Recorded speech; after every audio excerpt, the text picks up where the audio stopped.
Well, it's not only Greece, Turkey, Spain, Russia, Peru and Bolivia are all reeling from wildfires across the Atlantic. California and parts of Canada are also witnessing fires on a scale never seen before, while China is among a string of countries experiencing severe flooding. More than 80,000 people have been evacuated in the southwestern province of Sichuan. The extreme weather events are unfolding as the backdrop for the release of a landmark climate report that's found humans are driving the planet into a permanently altered state. Climate change is here and its impacts have been felt right across the globe in recent weeks. Record temperatures and fires in Turkey, Lebanon, Syria, Greece, Italy, Cyprus, Russia, Bolivia and Peru. Intense heat waves in North America too. From Canada to California, blazes are burning on a scale never seen before. India is in the midst of a severe monsoon season, heavy rain triggering floods and landslides. In North Korea too, where more than 1,000 homes have washed away. It follows flash floods last month in Belgium and in Germany, where scientists were left stunned by the sheer volume of water. So intense, advanced modelling could not forecast what was to come.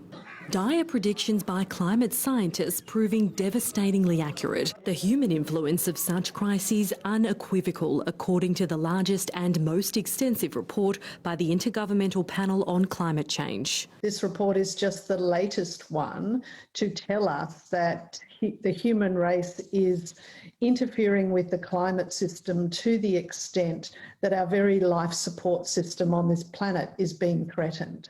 Australia particularly vulnerable. Extreme heat and fire weather has increased, the report states. Rainfall, on the other hand, has decreased significantly over the past century.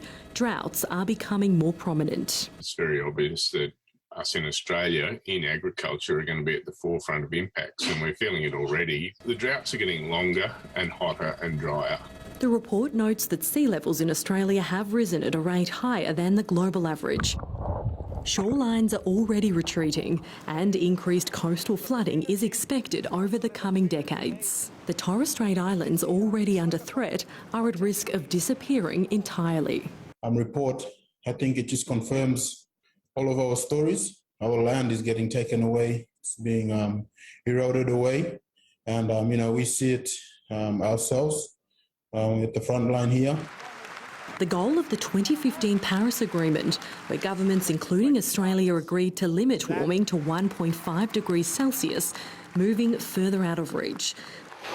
The report warning that even 2 degrees could become unattainable unless there are immediate and drastic reductions in greenhouse gas emissions. Australians have every right to be scared and every right to be angry because this report is scary and angry, and it is the obligation of our Prime Minister Scott Morrison and all of our political and business leaders to act now. A major global report last month ranking Australia last on climate action out of nearly 200 countries. The federal government saying today's report reinforces the need for a global effort to reduce emissions.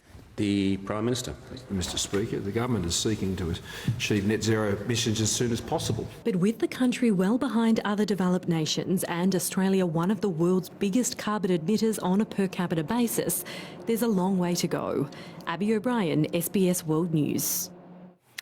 Well, let's go deeper into this and head to our Chief International Correspondent, Ben Lewis. He joins us now from London. Good evening, Ben. Why is the timing of this report so significant? Well, Janice, good evening. In just 84 days, the leaders of 196 countries will be coming together to meet in Glasgow for the COP26 Climate Change Conference. And it is hoped that this report and these devastating images we've been seeing in Greece and the flooding in Germany will perhaps focus their minds on the task at hand. The report has found that the world is likely to hit that 1.5 degree warming limit within 20 years, possibly as soon as a decade, without immediate, rapid and large-scale reductions in greenhouse gas emissions. The IPCC report also finding that a 2-metre rise in sea levels by 2100 cannot be ruled out at this stage. There is some good news in the report, though. It found that if the world achieves net zero emissions by 2050, there is a significant chance that the rise in temperatures will stabilise eventually below 1.5 degrees. Climate change is a problem that is here now. Nobody's safe, and it's getting worse faster.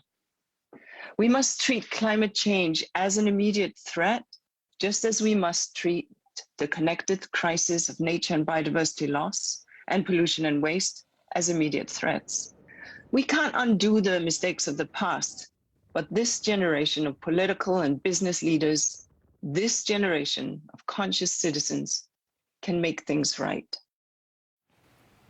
So the scientists have made it clear the time to act is now, but will world leaders do so? From speaking to people involved in organising the Glasgow summit, they believe that a Glasgow agreement is going to be far harder to reach than the Paris Agreement was back in 2015. The big points of contention are about when to set that net zero emissions target and the use of coal power. Janice?